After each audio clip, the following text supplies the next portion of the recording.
Hello friends, स्वागत है आपका हमारे यूट्यूब चैनल नॉलेज कैप्चर में। हमारे अगले वीडियो में हमने पूरा इन्फॉर्मेशन लिया था कोविड-19 के बारे में। आज हम देखेंगे कि ये जो कोविड-19 का कोरोना वायरस स्प्रेड हो रहा है उसकी चेन को हम कैसे ब्रेक कर सकते हैं। लेकिन इसको जानने के पहले हम जानेंगे कि ये पूरा चेन ऑफ इन्फेक्शन कैसे स्प्रेड हो रहा है कोरोना वायरस पूरे वर्ल्ड में।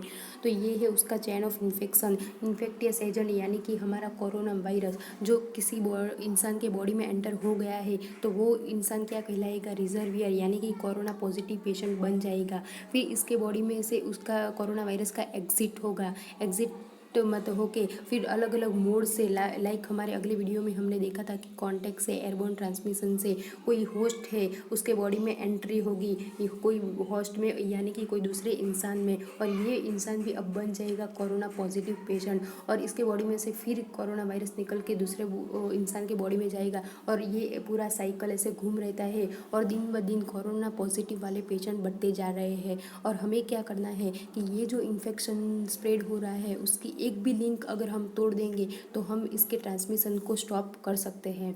तो ये जो लिंक है उसको हम स्टॉप कैसे कर सकते हैं वो अब हम आगे देखेंगे कि स्टैंडर्ड प्रिकॉशन यानी कि WHO वर्ल्ड हेल्थ ऑर्गेनाइजेशन ने कुछ स्टैंडर्ड प्रिकॉशन लिए हैं कि उस प्रिकॉशन को फॉलो करके हम इस चेन को तोड़ सकते हैं। तो पहला है हैंड हाइजीन यानी कि बार बार हमें हैंड वॉश करना चाहिए। हैंड वॉश या सैनिटाइज़र से हमें हैंड रब करना चाहिए और ऐसे हमें हैंड हाइजीन मेंटेन करना चाहिए। फिर है रेस्पिरेटरी हाइजीन। रेस्पिरेटरी एटिक्वेट हम कैसे मेंटेन कर सकते हैं, अगर कोई भी इंसान को कफिंग और स्नीजिंग हो रहा है तो उस समय टिश्यू पेपर का यूज़ करना चाहिए और उस टिश्यू पेपर को हमें बंद डस्टबिन में डालना चाहिए और उसके बाद भी हमें हैंड वॉशिंग करके हैंड हाइजीन मेंटेन करना है।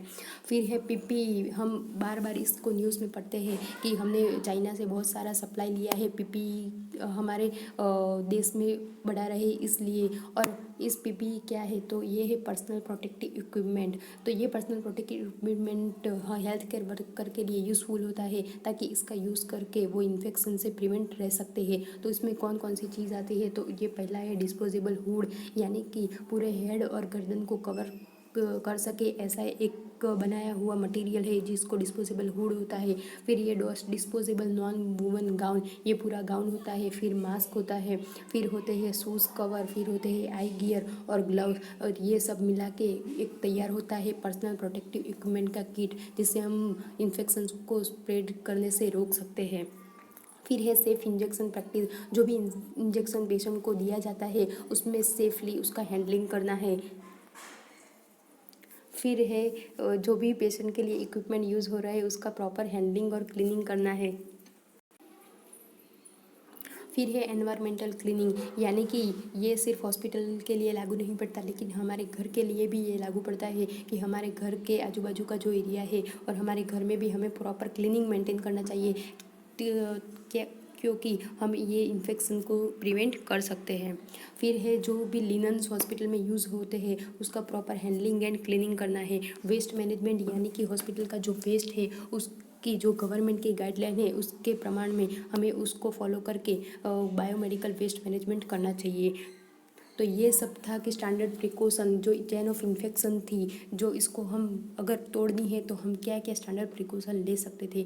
Thank you all of you, और बने रहो इस चैनल के साथ और भी अगले वीडियो देखने के लिए, और भी कोविड-19 की इन्फॉर्मेशन और बहुत सारी इन्फॉर्मेशन देखने के लिए। और इस चैनल को सब्सक्राइब करना मत भूलो। अगर आपको ये वीडियो पसंद है तो लाइक करो, शेयर करो और हमारे चैनल को सब्सक्राइब करो।